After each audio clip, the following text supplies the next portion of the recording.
ମୋର ସମସ୍ତ ମା ମାନେ ଗୁରୁଜନ ମାନେ ଯୁବକ ବନ୍ଧୁ ମାନେ ଇଏ ରାମଚଣ୍ଡୀଙ୍କ କାର୍ଯ୍ୟ କଣ ଆଉ କାହାର ରାମଚଣ୍ଡୀଙ୍କ କାର୍ଯ୍ୟକ୍ରମ ସେ ମୋତେ ଭୂତ ଧରେଇଛି। ଆଚ୍ଛା ଗିରିଜାକୁ କହିଲେ ରାମଚଣ୍ଡୀ କାର୍ଯ୍ୟକ୍ରମ ତମେ ତାଙ୍କୁ ଭୂତ ଧରେଇଛ। ରାମଚଣ୍ଡୀ ବର୍ତ୍ତମାନ ଆବିର୍ଭାବ ହେଲେ ସମସ୍ତଙ୍କୁ ଭୂତ ଲାଗୁଛି ସେଇଟା ପ୍ରୋବ୍ଲେମ ହେଇଯାଉଛି। ଜଗି ରଖିକି କହିବାକୁ ପଡିବ। ରାଜନୀତି ସ୍ଥିତି ତ ଭଲ ଅଛି ଓଡ଼ିଶାରେ, ଖରାପ କଣ ଅଛି? ମୁଁ ସିଧା ସିଧା କଥା ଆପଣଙ୍କୁ କଥା ଦଉଛି।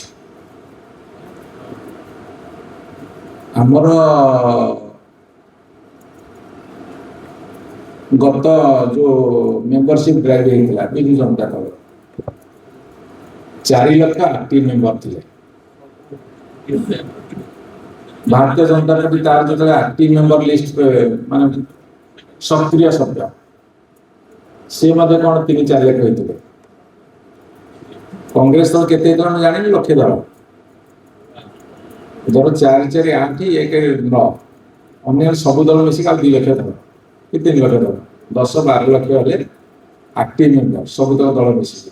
ଓଡ଼ିଶା ଲୋକ ସଂଖ୍ୟା କେତେ? ସବୁ ବିଜ୍ଞ ବ୍ୟକ୍ତି ଆଗରେ ବସେ ଗୋଟେ କହ 4.5 କୋଟି 4.5 କୋଟିରୁ 12 ଲକ୍ଷ ହେଲେ କେତେ ହେଲା ମାନେ କେତେ ପରସେଣ୍ଟ ହେଲା?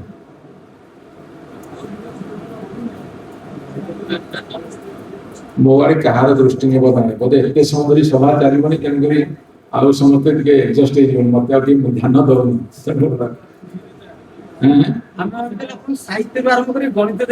ତମେ ଯାହାକୁ ବସେଇଛ ସିଏ ମତେ ଅଲଗା ପାଠ ଦେଇଦେଲା, ତମେ କହିଲାନି କୋଉ ପାଠ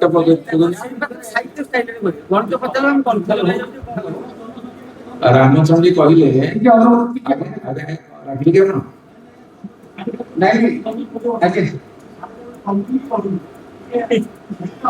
ଏଗାର ମସିହାରୁ ଜନଗଣନା ହେଇନଥିଲା ତ ଏବେ ହବ ଲାଷ୍ଟ ହିସାବରେ କହୁଛନ୍ତି ଆଉ ଡକ୍ଟର ସାହୁ ମୋ ଜନଗଣନା ଅଧିକାରୀ ନୁହଁ ସାର୍, ମତେ କାହିଁ ଗାଲି କରୁଛନ୍ତି? ମୁଁ ଆଜ୍ଞା ତାଙ୍କୁ ପଚାରି କେତେ ସେମାନେ 4.5 ମୁଁ କହିନି, ମୁଁ ଏତେ ବିଲକୁଲ କହିନି। ମୁଁ ଭାବିଲି ଆପଣଙ୍କ ଇସାରା କରୁଛନ୍ତି, କିନ୍ତୁ ବ୍ୟାପକ କଥା ବୁଝିଯିବା ଦରକାର। ବର୍ତ୍ତମାନ ସ୍ଥିତି ମାନେ ନିର୍ବାଚନ ପରେ ଯୋଉ ସ୍ଥିତି ହେଇଛି ବର୍ତ୍ତମାନ ରାଜନୀତିକୁ ମାନେ ବିଜେଡି କଂଗ୍ରେସ ବିଜେଡି ସମ୍ପର୍କ କଂଗ୍ରେସ ସମ୍ପର୍କ ଆଗକୁ କଣ ହବ ଏ ସମସ୍ତ ଦିଗକୁ ଆପଣ କହିବେ ନା। ଗିରିଜାଏ ତମ ସହିତ ମୋର ଦୀର୍ଘ ଦିନ ଦେଖା ହେଇନି। ମୁଁ ଜାଣିଥାଏ ତମେ ଯଦି ମଞ୍ଚସ୍ଥ ଅଛ ଆଉ ଆଙ୍କରିଂ କରୁଛ ମୁଁ ଆସିନଥିଲି, କାରଣ ମୁଁ ଏଇ ସକାଳୁ ସକାଳୁ ଆଜି ଭଲ କରିଥିଲା ଏଇ ଟ୍ୟୁସନ କାହିଁକି ହେଲେ ମୁଁ ଜାଣିପାରୁନି। ଆଚ୍ଛା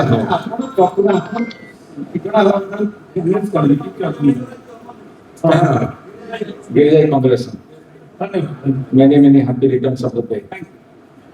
କେତେ ନମ୍ବର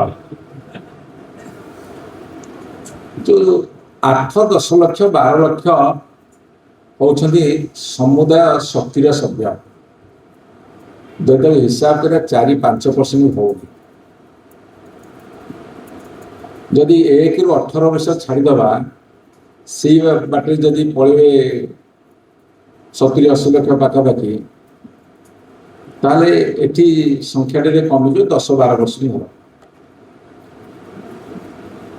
80ରୁ 90 ଭାଗ ଏବେ ବି ପ୍ରତ୍ୟେକ ରାଜନୀତି ଭିତରେ ନାହାନ୍ତି, ଯଦିବା ଭୋଟ ଦଉଛନ୍ତି ଏକ୍ସରସାଇଜ କରୁଛନ୍ତି। ତ ଅନେକ ରାଜନୈତିକ ଦଳର ଆବଶ୍ୟକତା ଅସୁବିଧା କଣ ଅଛି? ଅସୁବିଧା କଣ ଅଛି? ଏବେ ତ ଅର୍ଗାନାଇଜ ସେକ୍ଟରରୁ ଆସିନାହାନ୍ତି ତ ପର୍ଯ୍ୟନ୍ତ, ଏ ସିମ୍ପଲ କଥା। ଯଦି ହିସାବ କରେ ଓଡ଼ିଶାରେ 50,000 ଗାଁ ଅଛି, 120 ଏବେ ଅଧିକା ସହର ବଢିଗଲାଣି। ପ୍ରତି ଗାଁ ଛୋଟ ବଡ ଗାଁ ଅଛି, କୋଉଠି 50 ଲୋକ, କୋଉଠି 100 ଲୋକ, କୋଉଠି 1000 ଲୋକ, କୋଉଠି 1500 ଲୋକ, କୋଉଠି 2000, 2500, 4000, 5000 ଲୋକ ଅଛନ୍ତି। 97,000 ପାଖାପାଖି ୱାର୍ଡ ଅଛି। ଯଦି ଗୋଟେ ୱାର୍ଡରୁ ମୁଁ 3000 ମ୍ୟୁନିସିପାଲିଟି ଏନଏସି ୱାର୍ଡ ଛାଡ଼ିକି କର୍ପୋରେସନ ଛାଡ଼ିକି କହୁଛି, ତାକୁ ମିଶାଇ ଦେଲେ ଧର 1,00,000 ୱାର୍ଡ ଅଛି। 1,00,000 ୱାର୍ଡ ଯଦି ମିଶାଇ ଦେବା, ଏଇ ଦଳୁ 2-3 ଜଣ ସକ୍ରିୟ ସଭ୍ୟ, ସେଇ ଦଳରୁ ଜଣେ 2 ଜଣ ସେଇ ଦଳ, ତାହେଲେ ଏମିତି ହିସାବ କଲେ 1,00,000 ୱାର୍ଡରୁ ସମୁଦାୟ 5 ଲକ୍ଷ 6 ଲକ୍ଷ ଲୋକ ହଉଛନ୍ତି, ଅତି ବେଶୀରେ 8 ଲକ୍ଷ ଲୋକ ହେବେ।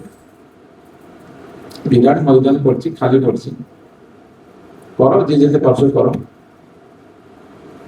ଲୋକ କାହାକୁ ଗ୍ରହଣ କରିବେ ସେଇଟା ହଉଛି ପରବର୍ତ୍ତୀ କଥା। କିନ୍ତୁ ଓଡ଼ିଶା ରାଜନୀତି ବର୍ତ୍ତମାନ ଗୋଟେ ସନ୍ଦିକ୍ଷଣରେ ଅଛି। ସନ୍ଦିକ୍ଷଣ ଲେଖା ହେଇଛି କେବଳ ଓଡ଼ିଶା, କେବଳ ଓଡ଼ିଶା କେମିତି ପୂର୍ଣ୍ଣାଙ୍ଗ ହବ, କେବଳ ଓଡ଼ିଶା କେମିତି ପୂର୍ଣ୍ଣାଙ୍ଗ ହବ। ଇରାନରେ ଯୁଦ୍ଧ ହଉଛି, ରୁଷ ୟୁକ୍ରେନ ଯୁଦ୍ଧ ହଉଛି, ପାକିସ୍ତାନ ଆଫଗାନିସ୍ତାନ ଯୁଦ୍ଧ ହଉଛି। ଯୁଦ୍ଧ ଯୋଗୁରୁ ଯେତେବେଳେ ସମଗ୍ର ବିଶ୍ୱ ଆଫେକ୍ଟ କରୁଛି, ଓଡ଼ିଶା ଆଫେକ୍ଟ କଲେ। ଓଡ଼ିଶାର ଅବଦାନ ବିଶ୍ୱକୁ, ବିଶ୍ୱର ଅବଦାନ ଓଡ଼ିଶାକୁ, ଏ ପରସ୍ପର ପରିପୂରକ। କେବଳ ଓଡ଼ିଶା ହେଇପାରିବନି,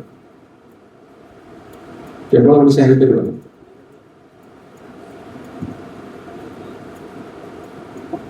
ଆମ ଦେଶରେ ବୁଦ୍ଧ ଜନ୍ମ ନେଲେ ସାରା ପୃଥିବୀରେ ବିଭିନ୍ନ ରାଜ୍ୟ ଦେଶରେ ବର୍ତ୍ତମାନ ସେ ପ୍ରତିଷ୍ଠିତ ହେଲା।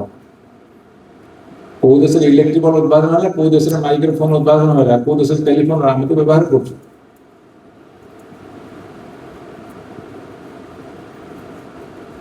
କୋଉ ଦେଶର ସାହିତ୍ୟ ବହୁତ ସମୃଦ୍ଧ ହେଇଛି କି ବିଶ୍ୱକୁ ଅବଦାନ ରଖିଛି। କାର୍ଲ ମାର୍କ୍ସଙ୍କ ଥିଓରି ହଉ କି ଆପଣଙ୍କର ପ୍ଲାଟୋ, ଆରିଷ୍ଟୋଟଲ, ସକ୍ରେଟିସଙ୍କର ଫିଲୋସଫି ହଉ, କି ଗାଲିଲିଓଙ୍କର ବିଜ୍ଞାନ ଭିତ୍ତିକ ତଥ୍ୟ ହଉ, କି ଡାର୍ୱିନଙ୍କର ତଥ୍ୟ ହଉ, କି ହକିଂସର ବ୍ଲାକ୍ ହୋଲ ଟ୍ରାଜେଡି ହଉ, they have to contribution to world. ଆମେ ତାର ଉପଭୋକ୍ତା। ଆମ ଦେଶର, ଆମ ରାଜ୍ୟର, ଆମ ଦେଶର ଯାହା ଆର୍ଯ୍ୟଭଟ୍ଟଙ୍କର ଷ୍ଟୁମ୍ ହଉ, କି ଆମ ରାଜ୍ୟର ଜଗନ୍ନାଥ ସଂସ୍କୃତି ହଉ, ତା ବିଶ୍ୱକୁ ଅବଦାନ। କେବଳ ଓଡ଼ିଶା ହେଇପାରିବ। ଆମେ ଉପଭୋକ୍ତା ଅନ୍ୟ ଅଞ୍ଚଳର, ଅନ୍ୟ ସ୍ଥାନର ଡେଭଲପମେଣ୍ଟର। ତେବେ ଆମ ଅଞ୍ଚଳର ଡେଭଲପମେଣ୍ଟର ଉପଭୋକ୍ତା ମଧ୍ୟ ସେମାନେ। ସାରା ବିଶ୍ୱ ଗୋଟେ। ଆମ ଦେଶରେ କହିছে ବସୁଧୈବ କୁଟୁମ୍ବକମ୍, କିନ୍ତୁ ଯୋଉଟା ମାନେ ଆମେ ତାକୁ କହୁଛେ ସିନା, କିନ୍ତୁ କାମର ନାହିଁ। ବର୍ତ୍ତମାନ ସେଇଟା ବର୍ତ୍ତମାନ ପ୍ରୋବ୍ଲେମ ହେଇଛି। ଆମେ ଗୋଟିଏ ଥର ବି ସ୍ୱର ଉଠେନେ ଆମେ ଆମେରିକା ଇସ୍ରାଏଲକୁ ସପୋର୍ଟ କରିବୁ କି ଇରାନକୁ ସପୋର୍ଟ କରିବୁ ସେ କଥା ମୁଁ କହୁନି। ଆମେ ତ ଗୋଟିଏ କଥା କହିପାରୁଛନ୍ତି ଶାନ୍ତି ପ୍ରତିଷ୍ଠା ହବ, ତାହା ବି କହୁନି। ଏମିତି ନୀରବ ରହିଲେ କେମିତି ହବ? ସ୍ୱର କାହିଁକି ଉଠୁନି? ପୃଥିବୀରେ ଶାନ୍ତି ପ୍ରତିଷ୍ଠା ହବ, ମୁଁ ଶାନ୍ତି ପ୍ରତିଷ୍ଠାର ନେତୃତ୍ୱ ନେବି ଭାରତବର୍ଷ। ଆମେ ସେଥିରେ କାହିଁ ପଶ୍ଚାତପଦ ହେଲୁ? ଆମେ ଆଫେକ୍ଟ ହଉଛୁ। ଆଜି ଖବରକାଗଜ ବାହାରିଛି 25 ଲକ୍ଷ ଲୋକ ଗରିବରୁ ଅତି ଗରିବ ହେଇଯିବ। ଗରିବୀର ସୀମାରେଖାଟା କଣ ଅଛି?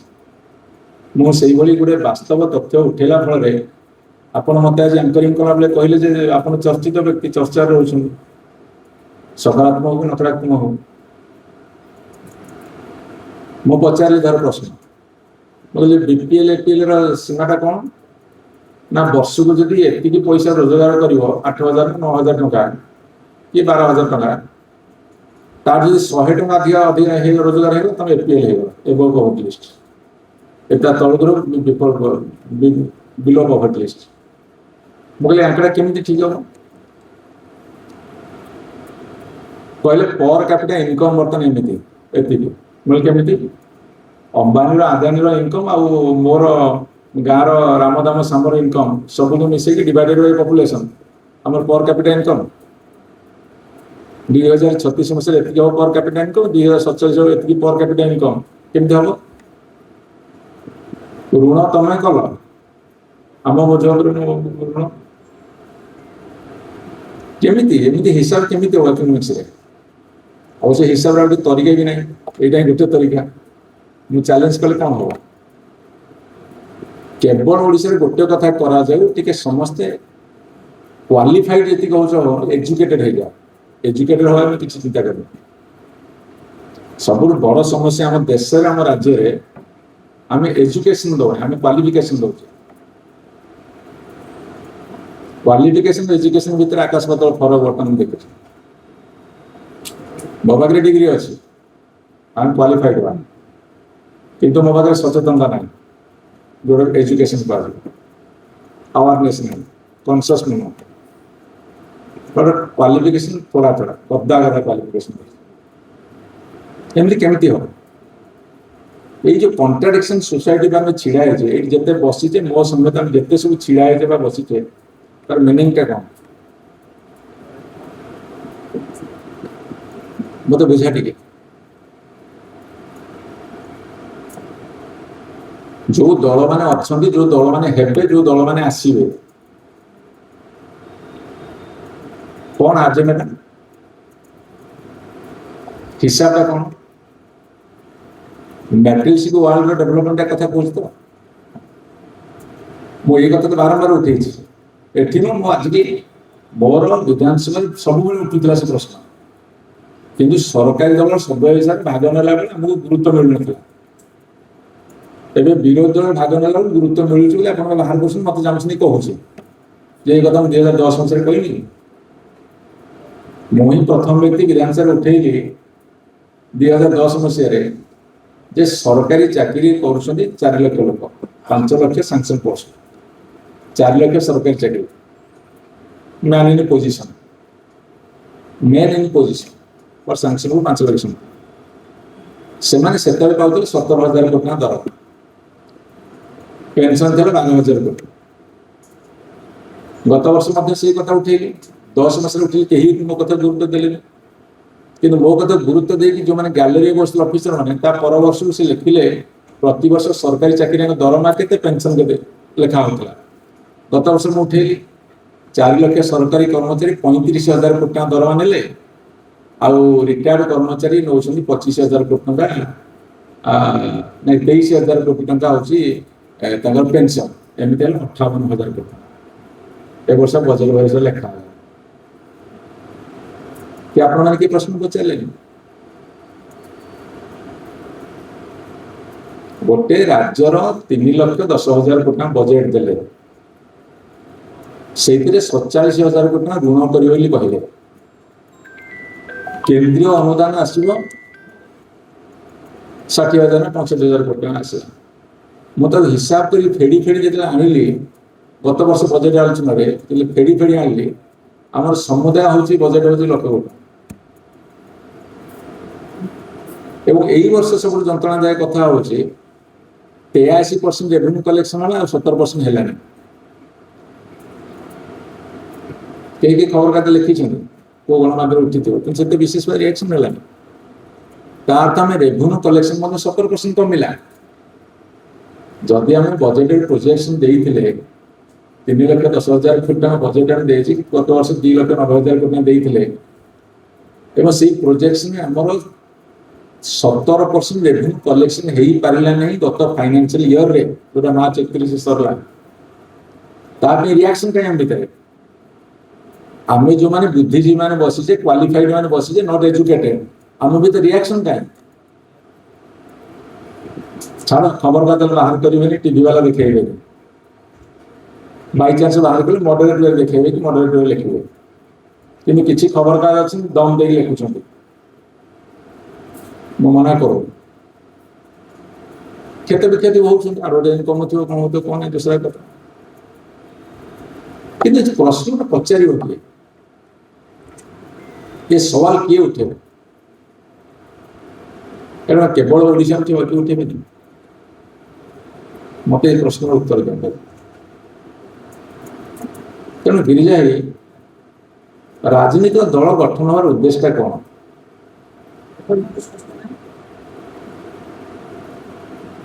मुझे कथा पचारूँ जिते भारत वर्ष स्वाधीनता संग्राम 100 जगह कही आज भी रिपीट करें जिते रिक्वेस्ट करेंगे जिते लोक मन बस भल जिते जाति ब्रिटिश जातिर पराधीन थिला महात्मा गांधी का आंदोलन है महात्मा गांधी आंदोलन सब बड़ कथा थिला जे ब्रिटिश जाति के हटेबा ब्रिटिश जाति को हटेबा आम निज शासन आम निजे करवा मुझे आउ गोटे कथा कही रखे टी मूल पुणी डालुदी पुणी मूल को फेर ब्रिटिश जाति आज जदि 2026 मसीह ब्रिटिश जाति शासन करूँ आम देश करूँ मुझे आम देश सबुठ उन्नत देश होता ये जो टेक्नोलोजी हो कि इंफ्रास्ट्रक्चर उन्नत होता कारण रेवेन्सा कॉलेज भाया कॉलेज पार्लियामेंट भाया सौध गढ़ुवा लोक मैंने आज जो इरान ऊपर अटैक होती कौन ध्वंस हो जान भाव पृथ्वीर ये जिते सब स्कल्पचर देखुच स्ट्रक्चर देखुच ये ताजमहल को आरंभ से पार्लियामेंट जहाँ सब देखुच सब पार्सियन मान अवदान पृथ्वी को 6000 वर्ष सभ्यता पार्सियन कल्चर आर्किटेक्चर स्कल्पचर आम ओडिशार कल्चर हूँ कोणार्क मंदिर जगन्नाथ मंदिर लिंगराज मंदिर खोजरा केते माने पुराना पुराना सब अच्छी कथा जोटा जार डेभलपमेंट आमर आज पिटिशन कहीं हटेले दीटा कथा जो गोटे स्वाभिमान और स्वाधीनता आ गोटे कथा देश को लुट करते स्वाभिमान विपन्न थे स्वाधीनता पराहत थे देश को लुट करते संपत्ति आम हटेले आज 80 वर्ष पूर्ण हो देश स्वाधीनता ओडिशा ता भर अच्छे देश लुट हटिगला दुर्नीति काय विस्तार करेनि प्रचंड भाव काय विस्तार करेनि शह शह हजार हजार गुण अधिक काय विस्तार करेनि लुट हो देश स्वाभिमान पराहत ही स्वाधीनता कहले किसी ना बर्तमान तो डिफरेन्स कौन है आम तो तीनोटी कथा जो देश को स्वाधीनता आनी स्वाधीनता स्वाभिमान आ लुट तरह देश को बचाई पुणी मूल को फेरे जो गांधी जो आंदोलन कले देश ब्रिटिश जाति पाखु हटब माता हटेले अल्टरनेटिव एजेंडा देले कुटीर शिल्प कथा कटेज यूनिवर्सिटी कथा सी कहते जो कटेज यूनिवर्सिटी करके आज चाइना समग्र पृथ्वी को कबलित कर अमेरिकार 27% चाइना मार्केट नहले चाइना माल न गले से देश चलबनी से समझौता कला अमेरिका समझौता कला चाइना से शुल्क लगेलानी बाध्य तार देशर प्रेसर सारा पृथ्वी को कबलित कर कटेज से लोकटा दिन जाक कम कर चाकरी कर बाकी करू संध्या 4 घंटा संध्या 6टा पर दिन 4 घंटा घर भीतर कम कर जहाँ प्रोडक्शन पृथ्वी जो देश जहाँ दरकार से सब पाखे अच्छे आम देश किए बिंदी लगे किए शंखा लगे किए गुड़ी उड़े सब जिन पृथ्वी सब जगार नक्सा से कटे गांधी कहते कोटी खा काटी पिंडर कथा कहते काटी सी कहते अस्पृश्यता अनटचेबिलिटी दूर कर सी कहते निशा निवारण कथा कहते कम्युनिटी एक्टिविटीज कथा सी कहते कम्युनिटी एक्टिविटीज ना मो गाँव जो जन्म हो देखी मो गाँ लोक निजे माटी दलिकी इटा पकईकी गाँ कोठबार करते तो एमएलए लाड़ी एमपी लाड़ी आम ओडिशा नदी यूनिवर्सिटी विकसित ओडिशा जो विकसित गाँ पैसा नगल हेनी गाँ सामने नलकूर चेन खसीगले 50 टाइम 100 टाइम कहीं देवे सरपंच खोजे ना एमएलए खोजे कम्युनिटी एक्टिविटी देश ध्वंस पाईगला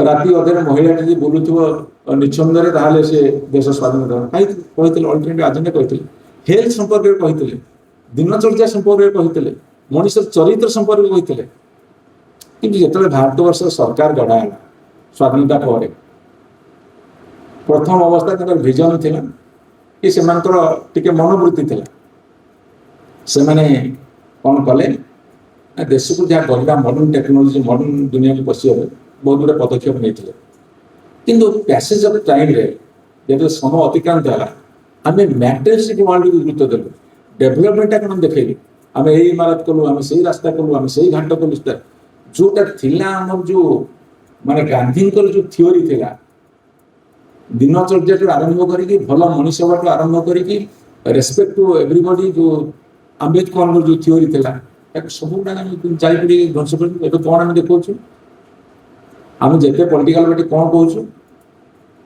किए कौटा केते कौन कला मुझे उठिक आसला तले जन कहला भाई ये घटा तुम कर भिन्न हो मन मन खुशी हेली पुणी कहले ना कोई पार्टी खोली फिर आसिले यहीटा तो आम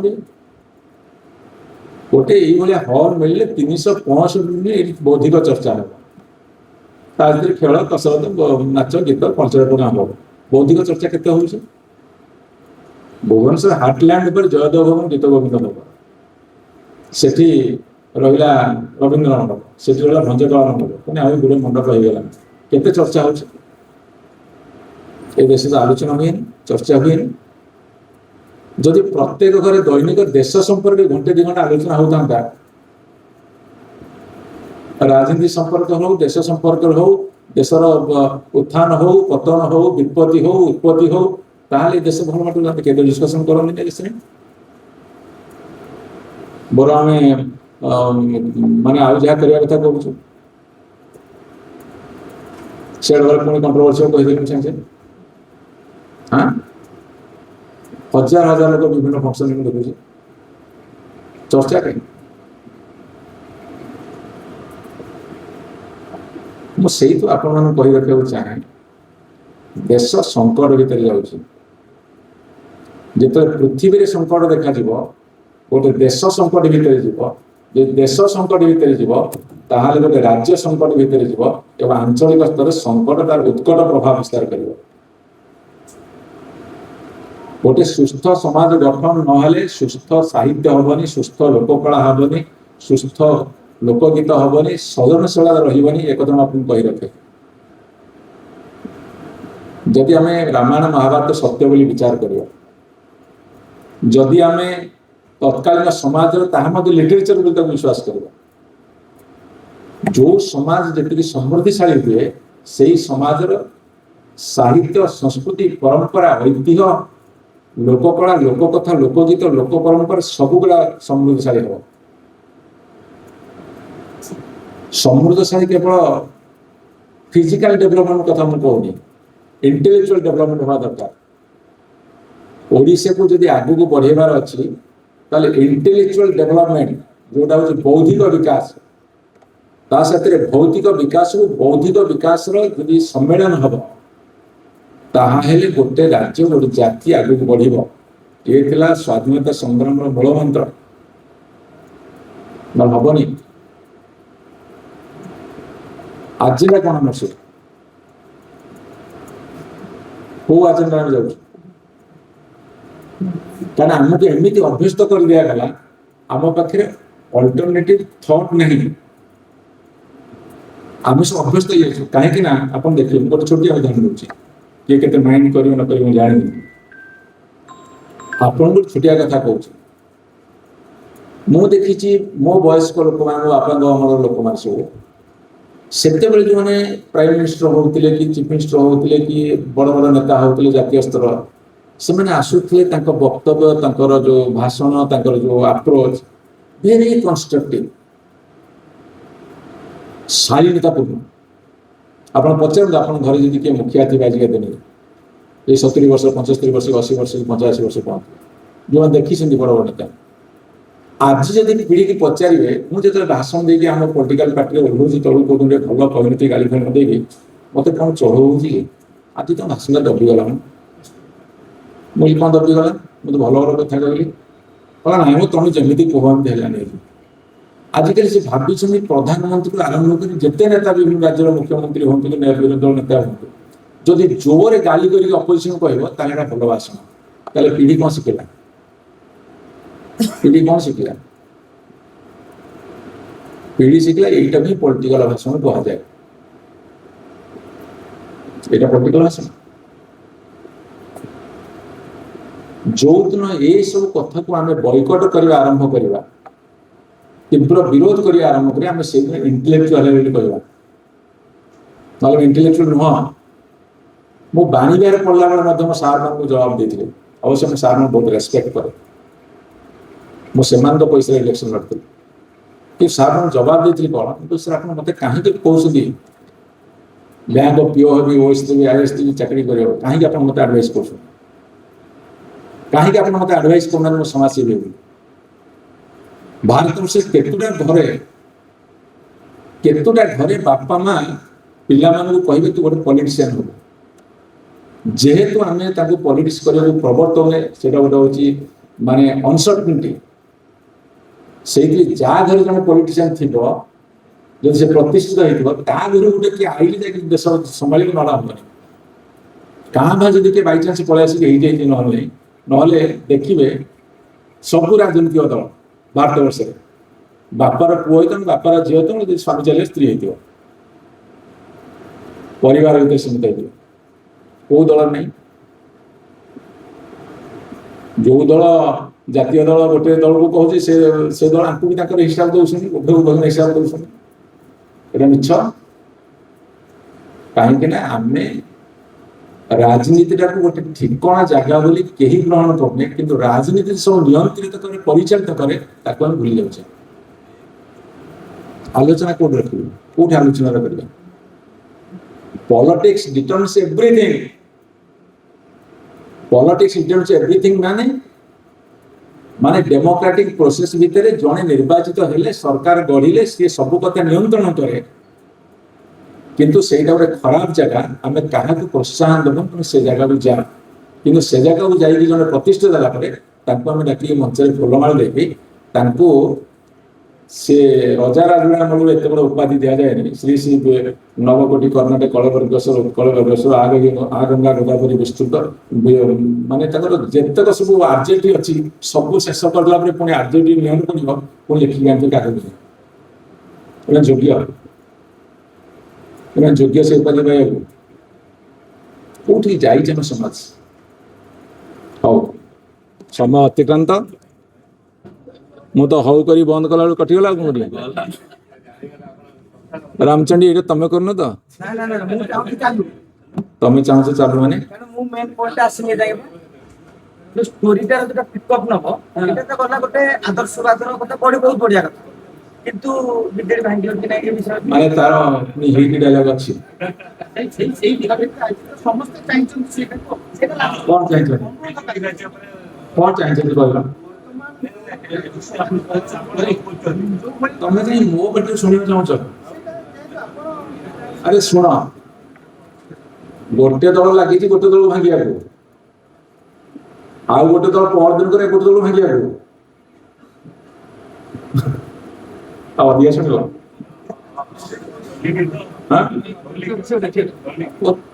ସାମ୍ବାଦିକ କାହିଁ କରିବୁ ଦମ ଅଛି ଲେଖିବାକୁ ନା ଦମ ଅଛି ଦେଖିବାକୁ କଥା କହୁଛ ମତେ ଯଦି ତମର ଇଭିନ୍ ବି ଏମର୍ଜେନ୍ସି ଶୁଣନ୍ତୁ ଯେତେବେଳେ ଏମର୍ଜେନ୍ସି ହେଇଥିଲା 1975 ମସିହାରେ ଇନ୍ଦିରା ଗାନ୍ଧୀ ଯେତେବେଳେ ଏମର୍ଜେନ୍ସି କରିଥିଲେ ସେତେବେଳେ ଭାରତ ବର୍ଷର ଖବର କାଗଜ କିଛି ଥିଲେ ତାଙ୍କର ଦମ ଥିଲା ସେତେବେଳେ ଟିଭି ମିଡିଆ ଏତେ ନଥିଲା ଲେଖିଥିଲେ ଆଜିକା ଦିନରେ ଦମ ନାହିଁ କାଁ ବା କେତେ ଏଇ ଜଣ ଅଛନ୍ତି ଦେଖୁଛେ ଦମ ନାହିଁ 80 ବର୍ଷର ସ୍ୱାଧୀନତା ପାଳନ କରିବାକୁ ଥିବା 27 ମସିହାରେ ଆମେ ଟିକେ ନିଜ ମନକୁ ପଚାରିବା ଆମେ ସ୍ୱାଧୀନତା ଭୟ ରହିତ ଭୟମୁକ୍ତ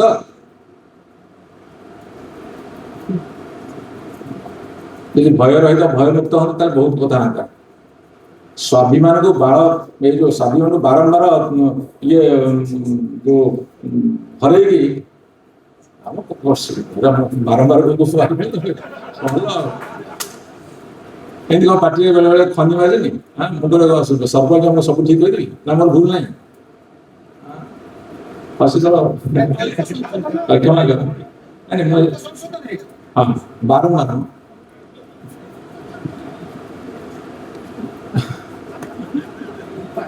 ମୁହୂର୍ତ୍ତ ଭାଙ୍ଗିଦବ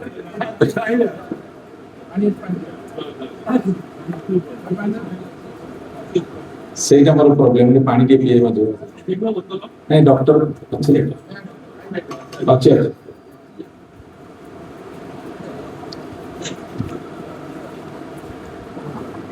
ଗିରିଜା କଣ କି ମୋର ସେ ଗୋଟେ ଭଲ ବନ୍ଧୁ କିନ୍ତୁ ବର୍ଷେ ଭିତରେ ଦିଥର ବି ଦେଖା ହେଇନି ବର୍ଷ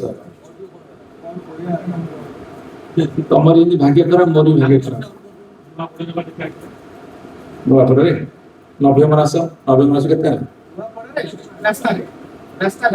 ରାସ୍ତାଘାଟ ଦେଖା ନଭେମ୍ବର ଡିସେମ୍ବର ଜାନୁଆରୀ ଫେବୃଆରୀ ମାର୍ଚ୍ଚ ଏପ୍ରିଲ 6 ମାସ ତଳେ ବର୍ଷକୁ ଦିଥର କହିଲି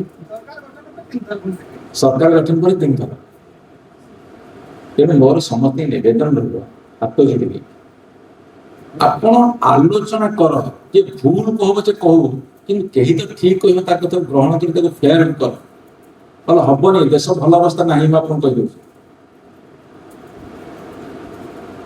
ଦେଶର ରାଜନୀତି କଣ ୟାକୁ ଆମେ ଭଲ ପାଇଲୁ ଗାଦିରୁ ହଟେଇବୁ। ସେ କିଛି ଦିନ ଗଲା ପରେ ପୁଣି କହିଲେ ସିଏ ବୋରୁ ଭଲ ସେ ତାକୁ ଫେରି ଆଣିବ, ଅଲ୍ଟରନେଟିଭ ମିଳୁନି। ସୋଚ ଯେତେ ପର୍ଯ୍ୟନ୍ତ ସୁସ୍ଥ ନ ହେଇଛି, ଆପଣଙ୍କୁ ଗୋଟେ ଛୋଟିଆ କଥା କହୁଛି, ଆପଣଙ୍କର ଆମର ଏଜୁକେସନ ସିଷ୍ଟମରେ କ'ଣ? ଆମ ଏଜୁକେସନ ସିଷ୍ଟମ ଆମ ପିଲାଙ୍କୁ ଆମେ ଏଟିଏମ୍ ମେସିନ୍ କରି ତିଆରି କରିବୁ। ଆମ ଏଜୁକେସନ ସିଷ୍ଟମ ଭିତରେ ନାହିଁ ଏଥିକ୍ସ ଭ୍ୟାଲ୍ୟୁଜ ନାହିଁ।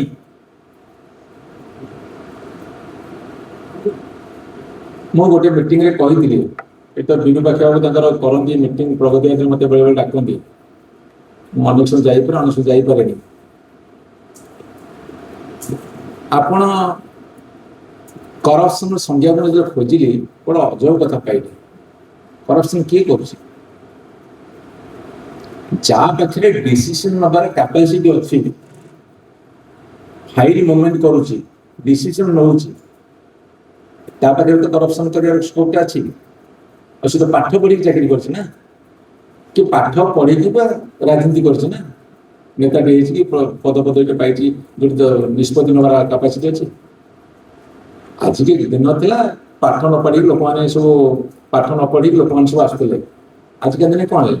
ଯାହାକି ଦେଖ ସେ ପାଠ ପଢିଥିବ।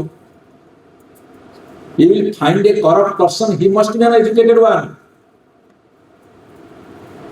Educated ବୋଲି he got a job, or ସେ ଇଲେକ୍ଟ ହେଉଛି ବା କୌଣସି କାପାସିଟି ସେ ଗୋଟେ ଜାଗାରେ ବସୁଛି। ତାହେଲେ କରପସନ ହେଉଛି କାହିଁକି? ଏଜୁକେସନ ସିଷ୍ଟମ ଭିତରେ ସବୁ ଭଲ ଭାବୁଛନ୍ତି, କରପସନ କାହିଁକି ହେଉଛି? 80ରୁ 90 ଭାଗ ଲୋକ, 10 ଭାଗ ଲୋକ ଭଲ ଅଛନ୍ତି। ସେ 10 ଭାଗ ଲୋକ ଏଇ 80-90 ଭାଗ କରପ୍ଟ ଲୋକଙ୍କ ଯୋଗୁଁ ସିଏ ମଧ୍ୟ ବଦନାମ। ଯେତେ ରାଜନୈତିକ ଲୋକ ଯେତେବେଳେ ଦେଖୁଛନ୍ତି 80-90 ଭାଗ ଖରାପ, ଏ 10 ଭାଗ ବାଇଚାନ୍ସ ଭଲ ଥିବେ ତାଙ୍କୁ ମଧ୍ୟ ତା ଭିତରେ ଗଣା ଯାଉଛି। ଭାରି ବ୍ୟଥିତ କରୁଛି ଆମକୁ, ଭାରି ବ୍ୟଥିତ କରୁଛି। ସାମ୍ବାଦିକ ବନ୍ଧୁମାନେ ଅଛନ୍ତି, ମୁଁ ଆପଣଙ୍କୁ ପଚାରିଲି, ବହୁତ ସାମ୍ବାଦିକ ଦେଖୁଛି। ଏବେ କୋଉ କମ୍ୟୁନିଟିକୁ ଭଲ କୁହାଯାଉଛି କହିବା?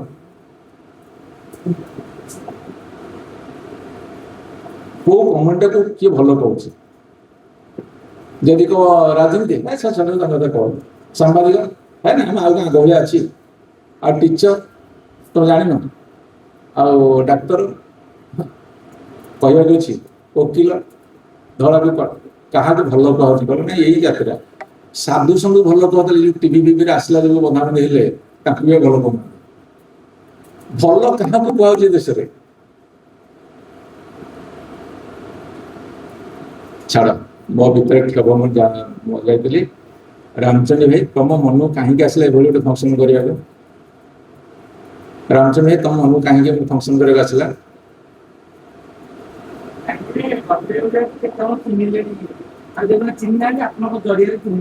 ଗର୍ବିତ ଓଡ଼ିଆକୁ ଚିହ୍ନେଇବାକୁ ତମେ ମିଟିଂ କରୁଛ ତ?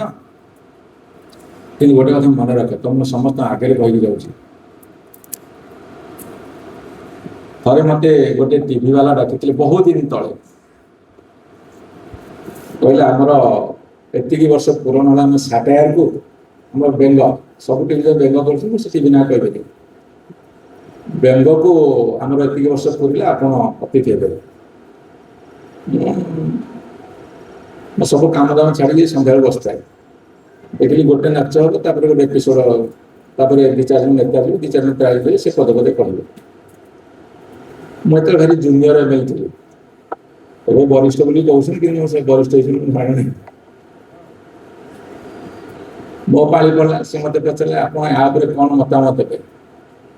ମୁଁ କହିଲି ବୀରବଲ ହୁଅନ୍ତୁ କି ଗୋପାଳ ଭାଣ୍ଡୁ ହୁଅନ୍ତୁ କି ଆମ ଯଦୁମଣି ହୁଅନ୍ତୁ, ଯେତେବେଳେ ରାଜାମାନେ ଥିଲେ, ସମ୍ରାଟମାନେ ଥିଲେ, ସେତେବେଳେ ସେମାନେ ହାତରେ ବେକ କାଟୁଥିଲେ, ତାଙ୍କ ସାମ୍ନାରେ କିଏ ଛିଡ଼ା ହେଇପାରିବେ, ଏବଂ ସେ ଯେତେବେଳେ ରଜା ଆସିବେ ସବୁ ମୁଣ୍ଡ ମାନେ ନୁଆଁଇକି ତାଙ୍କୁ ଅନେଇ ବି ପାରିବେନି, ଏଭଳିଆ ଶାସନ କରେ। କହିଲି ସେତେବେଳେ ଏମାନେ ଦୁଃସାହସ କରୁଥିଲେ ଯେ ଗୋଟେ ସାଟାୟାର କରିବେ, ବ୍ୟଙ୍ଗ କରିବେ, ଯୋଉ ବ୍ୟଙ୍ଗ ଦ୍ୱାରା ରଜା ତାଙ୍କ ଭିତରେ ଆମେଣ୍ଡମେଣ୍ଟ ଆଣିବେ, ନିଜକୁ ମାର୍ଜିତ କରି ପରିମାର୍ଜିତ କରି ସବୁ ରାସ୍ତା ଦେଖାଉଥିଲେ। आजिकल आपण माने जो टीवी रे क्वेश्चन रा बेंग सटायर क्वेश्चन टू ब्रिंग अमेंडमेंट और तांका कैरेक्टर असैसिनेट क्वेश्चन असैसिनेट में हत्या क्वेश्चन जी जहाँ को जते कैरेक्टर हत्या करबो ए रामचंद्र ये कम की कहू सुनो टिके एटा सब तुम काम कर अन्यर चरित्र को हनन करी जदि तुम ताको व्यंग कहूच बा तुम भावुच समाज गोटे बड़ उपकार कर नुहे बर एभली भाव तुम कर जेमिति जनक भितर परिवर्तन आसो से आमेंडमेंट आनी पार दैट इज सटायर से सटायर कर मु गर्वित ओडिशा गोटे सजेशन देवी रिक्वेस्ट रखी एभली भाव तुम सटायर कर एवं गर्वित ओडिशा तुम चिन्ह जहाँफल कि जनक भितर आमेंडमेंट आसो और आपको कहूँ लास्ट कथा जिते खबर काज मो विरुद्ध लिखी कौन संवाद टेलीफोन करें कहीं लिखी कि कहीं लिखा ना नेवर टेल बर मु पढ़े ये भितर मोर भूलटा कौट अच्छी खोजे मु गोटे निर्दिष्ट खबर कागज कहली दिने मो एरिया मु कहली सी हूँ मोटी दर्पण कहीं सी जो लिखती मुझे भावे से भितर मोर कौटा कौटी कहीं त्रुटि रही जाइए लिखी बर मुझे सहृदयता पजिट वे सकारात्मक दिगरे निए जड़े राजनीति व्यक्तिर सर्वश्रेष्ठ गुण कि भारत वर्ष जिते राजनीतिक व्यक्ति बर्तमान अच्छा गाँ भा कि जन को छाड़दे गाँ भा कि जन छाड़दे समस्त बर्तमान असहिष्णुतार एत भरपूर अच्छा केवल प्रतिशोध परायण राजनीति चलला बेले से केवल ओडिशा क्षत विक्षत हवा छड़ा पाखे अन्य किसी ना जो दिन समस्ते सामूहिक भाव में व्यक्तिगत भाव में मन तांकर चिंताधारा को स्वच्छ एवं स्पष्ट उत्तरदायी करेंगे देश में परिवर्तन आसो नतुबा केवल ओडिशा केवल होकर केवल ओडिशा विश्व को जो अवदान रखा कथा रखी अतीत जगन्नाथ संस्कृति रखुची से आम से सफलता पाइपर ना तेणु तुम एभली एक मंच आज आमको दुई पद कथा कहबार सुजोग दे एवं जदि तुम गर्वित ओडिशा को आगे गर्वित कर प्रयास टे धूली छाड़ी निजक धन्य मन कर समस्त मो भाया जन लोग शुणी समस्त कृतज्ञता जन मोर वक्तव्य शेष कर।